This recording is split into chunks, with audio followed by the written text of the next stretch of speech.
আসসালামু আলাইকুম। আমার চ্যানেলে আপনাদের সকলকে স্বাগত। 7 মাসের মধ্যে বাংলাদেশ আওয়ামী লীগ দাপটের সহিত ফিনিক্স পাখির মতো বাংলাদেশের রাজনীতিতে ফিরছে।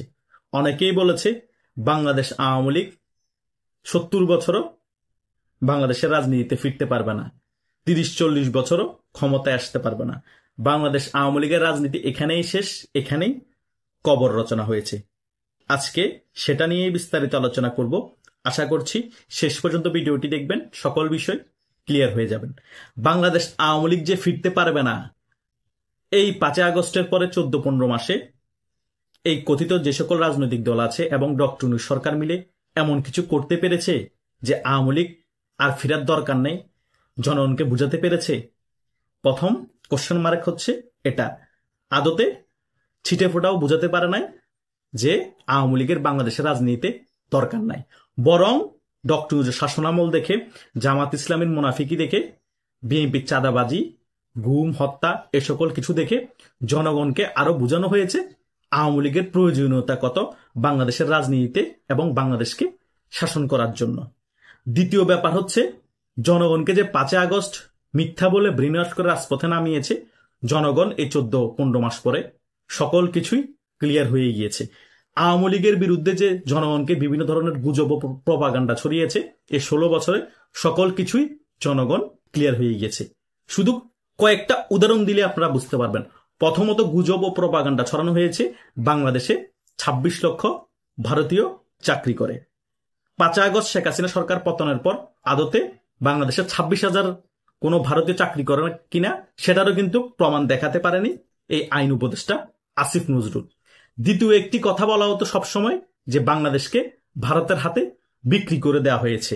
এমন এমন চুক্তি করেছে শেখ হাসিনা, ভারত বাংলাদেশকে পুরা গিলে খাবে। কিন্তু 5ই আগস্ট ডক্টর ইউনূস সরকার আসার পর আমরা দেখতে পেলাম শেখ হাসিনার আমলে যতগুলো চুক্তি করেছে, একটা চুক্তিও ডক্টর ইউনূস বাতিল করে নাই, বরং সেই চুক্তিগুলো বহাল রেখেছে এবং আরো নতুন নতুন চুক্তি করেছে। তাহলে আমরা কি বুঝতে পারলাম? শেখ হাসিনা ভারতের কাছে কোনো দেশ বিক্রি করে নাই, এগুলো দেশের স্বার্থের কারণে ওই সকল চুক্তি করেছিল। সেই বিষয়গুলো প্রপাগান্ডা ও গুজব ছড়িয়েছে। তাহলে এই দিকে গুজব ছড়িয়ে ছড়িয়ে শেখ হাসিনাকে বাংলাদেশের জনগণের কাছে একেবারে কালার করেছিল এই বিএনপি, জামাত এবং এই টোকাই সমন্বয়কের সেন্টিগ্রেটরা। তাহলে জনগণ সকল কিছু এখন বুঝতে পারে যে আমাদেরকে গুজব ছড়িয়েছে, প্রপাগান্ডা ছড়িয়েছে, এবং 5ই আগস্টের পরবর্তী সময় এমন কোন কিছু সাধারণ জনগণ আমাদের জন্য উপহার দিতে পারে না এই কথিত রাজনৈতিক দল এবং ডক্টর ইউনূস গংরা, যে আমরা আওয়ামী লীগকে ভুলে যাব এবং আওয়ামী লীগের রাজনীতি বাংলাদেশের দরকার নাই এমন কিছু ফিল করব। তাহলে কি বোঝা যাচ্ছে? আওয়ামী লীগ যদি আরো 6 বছর পরে ফিরে আসার কথা, এখন এদের কার্যকলাপের কারণে, এদের এ সকল কর্মকাণ্ডের কারণে, চাঁদাবাজির কারণে আওয়ামী লীগ 7 মাসে ফিরে আসবে। এই আওয়ামী লীগকে ছাড়া যদি নির্বাচন তফসিল ঘোষণা দেয়, দেখেন না কি পরিস্থিতি হয়। বিশ্বের বিভিন্ন বড় বড় দেশ কি পরিমাণ চাপ দেয় এবং আওয়ামী লীগ কি খেলাটা দেখায়। তারপরও ধরে নিলাম আপনারা গায়ে জোর দিয়ে নির্বাচনটা করেই ফেললেন, ক্ষমতায় চলে আসলেন। ক্ষমতা চলে আসার 2-3 মাসের মধ্যে আওয়ামী লীগ রাজপথে কি করে এবং জনগণ আওয়ামী লীগের সাথে কিভাবে একত্রিত হয়ে রাজপথ কাঁপায়, শুধু দেখতে থাকবেন। আমি আপনাদেরকে বলতেছি তো, যদি নির্বাচন জোর করে করেও ফেলে, তার পরবর্তী সময় বাংলাদেশে কি হয় কল্পনা করতে পারবেন না। আওয়ামী লীগ এখন চুপ হয়ে বসে আছে, কারণ আওয়ামী লীগের এখন কিছু করার দরকার নাই। যা কিছু তারা নিজেরাই করবে। জনগণ বুঝুক যে আওয়ামী লীগ না থাকলে বাংলাদেশের কি পরিস্থিতি হয়, আর আওয়ামী লীগ কিছু না করলেও তারা নিজেরা দেশের কি পরিস্থিতি করে। কালকে তার প্রমাণ পেয়েছেন না, যে এই টোকাই সমন্বয়কগুলা জুলাই 14 দেশের জানমালের কিভাবে ক্ষতি করে, পুলিশের খানা পর্যন্ত তারা চুরি করে নিয়ে যাচ্ছে। এই টোকাইগুলোর হাত নাকি নাই, টোকাইগুলো নাকি চোখে দেখে না। তাহলে পুলিশের গাড়ি কিভাবে জ্বালিয়ে পুড়িয়ে ছাই করে দেয়, সংসদ ভবনের ভিতর ঢুকে কিভাবে এভাবে হট্টগোল করে, মব সৃষ্টি করে। বুঝেন নাই ব্যাপারটা? আওয়ামী লীগ যদি তার 3 ভাগের 1 ভাগও করতো, আওয়ামী লীগকে বলতো জঙ্গি আক্রমণ করেছে ঢাকার মধ্যে, তারা গেরিলা ট্রেনিং করেছিল এতদিন এইরকম কার্যকলাপ করার কারণে। গেরিলা ট্রেনিং করে আওয়ামী লীগ, সকল কিছু আওয়ামী লীগের দোষ দেওয়া হয়, কিন্তু ঘটনা ঘটায় টোকাই সমন্বয়করা, জুলাই 14, ঘটনা ঘটায় মুনাফিক জামাত ইসলামী, ঘটনা ঘটায় বিএনপির চাঁদাবাজের দলরা, আর দোষ পরে মুক্তিযুদ্ধের সপক্ষের দল আওয়ামী লীগের। এগুলোই বাংলাদেশে ঘটতেছে। আর এগুলোর কারণে আওয়ামী লীগ যেখানে 7 বছর পরে ফেরার কথা, 7 মাসের ভিতরে আওয়ামী লীগ রাজপথে ফিরবে এবং রাজপথ দখল করবে। ক্ষমতায় আসার কথা আমি বলছি না, কিন্তু আওয়ামী লীগ যে দাপটের সহিত রাজনীতিতে ফিরবে এটা কনফার্ম, এটা লিখে রাখেন। এটা আমি বলছি, আপনার লিখে রাখেন খাতায়, কেউ ঠেকিয়ে রাখতে পারবে না। যত শক্তি প্রয়োগ করা হোক, যতই রাজনৈতিক দল, সব রাজনৈতিক দল আওয়ামী লীগের বিপক্ষে গিয়ে জাতীয় পার্টি সহ যদি একত্রিত হয়ে যায়, তবুও আওয়ামী লীগকে দমিয়ে রাখতে পারবে না। আরে ভাই, আওয়ামী লীগ একাই 100, আওয়ামী লীগ একটা দল ভার্সেস 32টা দল হলো কিছু যায় আসে না। বাংলাদেশে আওয়ামী লীগকে শুধু বাংলাদেশের জনগণ 45 থেকে 50% জনগণ ভালোবাসে, তাই আওয়ামী লীগ একাই খেলতে পারে। আওয়ামী লীগ একাই কি করতে পারে?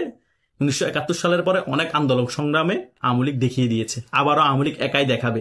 কারোর উপর ভর করে, কারোর রুঙ্গির তলা থেকে আওয়ামী লীগ রাজনীতি করে নাই এবং আগামী তো রাজনীতি করবে না। আওয়ামী লীগের তরুণ সমাজ যারা আছে তারা যথেষ্ট সচেতন। এই তরুণ সমাজকে যদি 16 বছরে আরো নার্সিং করতো আওয়ামী লীগের যারা নীতি নির্ধারক ছিল তারা, তাহলে আওয়ামী লীগের আজকে এদিন দেখতে হতো না। এটাই সবচেয়ে কষ্ট লাগে আওয়ামী লীগের, এটাই সবচেয়ে বড় ব্যর্থতা। তরুণ ট্যালেন্ট যারা ছিল তাদেরকে নার্সিং করতে পারে না। এই নার্সিং না করার কারণে আজকে আওয়ামী লীগের এই বেহাল দশা। কিন্তু এই বেহাল দশা থাকবে না। এই দুঃসময়ের আওয়ামী লীগের প্রয়োজন ছিল, এই পতনেরও প্রয়োজন ছিল। এখন আওয়ামী লীগ যারা ট্যালেন্ট আছে, যারা যোগ্যতা আছে, তাদেরকে নার্সিং করছে এবং তাদেরকে তুলে আনার চেষ্টা করছে এবং জনগণের দলে ফেরার চেষ্টা করছে। এটা ভালো দিক, কারণ প্রত্যেকটা রাজনৈতিক দলের দরকার জনগণের দল হয়ে রাজনীতি করা এবং জননেতা হওয়া। দলীয় নেতা হওয়ার থেকেও জননেতা হওয়া প্রয়োজন। সেই কারণেই তো ভারতের প্রথম প্রধানমন্ত্রী বলেছিলেন জওহরলাল নেহরু যে দলীয় নেতা হওয়া সোজা, কিন্তু জননেতা সকল হতে পারে না। তাই আওয়ামী লীগের এখন সকল তরুণ নেতা বলেন, যারা বর্ষীয় নেতা আছে, তাদের সকলের জননেতা হতে হবে। শুধু দলীয় নেতা হলে চলবে না, এবং জননেতা হয়ে, জনগণের নেতা হয়ে আবার আওয়ামী লীগকে ফিরিয়ে আনতে হবে। জনগণের দল হয়ে আওয়ামী লীগকে ফিরিয়ে এনে আবার রাজপথ কাঁপাতে হবে এবং বাংলাদেশের মধ্যে আবার ক্ষমতায় আসতে হবে। কারণ এই সকল রাজাকারের বাচ্চাদেরকে আবার শিক্ষা দিতে হবে, আবার বাংলাদেশের ক্ষমতার চেয়ারে বসে। তাই আপনারা কেউ হতাশ হওয়ার কিছু নাই। আওয়ামী লীগ খুব শীঘ্রই ফিরছে, 7 মাসের মধ্যেই ফিরছে এবং আগের থেকে শক্তিশালী রূপে ফিরছে, সাংগঠনিকভাবে আরো শক্তিশালী হয়ে এবং জনগণের দল হয়ে ফিরছে। তাই সকলে মনোবল ধরে রাখুন এবং উজ্জীবিত হন। হতাশার কোনো কারণ নেই, কারণ রাজনীতি করলে সুসময় দুঃসময় নিয়ে রাজনীতি। 16 বছর ক্ষমতায় ছিলেন, এখন হয়তোবা 6 বছর ক্ষমতার বাইরে থাকবেন, বা 2 বছর ক্ষমতার বাইরে থাকবেন, বা 10 বছর ক্ষমতার বাইরে থাকবেন। বিএনপির মতো বড় দলও তো এখন 19 বছর ক্ষমতার বাইরে, তাই না? তাই তো এই সকল বিষয় তো আপনাদের চোখের সামনে, আমাকে বারবার বলে বোঝানো তো লাগে না। আপনারা চান 16 বছর ক্ষমতায় ছিলাম, 16 মাস পরে আবার ক্ষমতায় চলে আসি। রাজনীতি এত সোজা বিষয় না, খুব লেন্থি প্রসেস। কথা বুঝতে পেরেছেন? একবার পতন হলে গুছিয়ে আনতে সময় লাগে। কিন্তু আওয়ামী লীগের ওয়ার্ল্ডের অনেক বড় বড় দেশের সাথে সম্পর্ক ভালো থাকার কারণে, কূটনীতিকভাবে সাপোর্ট পাচ্ছে এবং জনগণের সমর্থন থাকার কারণে, কর্মীরা অনেক সাংগঠনিকভাবে সংগঠিত হওয়ার কারণে আওয়ামী লীগ খুব তাড়াতাড়ি ফিরছে এবং রাজপথ দখল করছে। এটাই হচ্ছে আওয়ামী লীগের সবচেয়ে বড় প্রাপ্তি।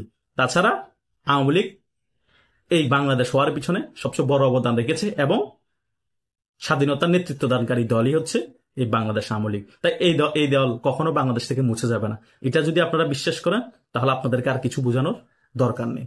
আশা করছি সকল কিছুই বুঝতে পেরেছেন। ধন্যবাদ সকলকে। আর আপনাদেরও যদি কোনো মতামত থাকে, আপনারা কমেন্ট করেও জানাতে পারেন।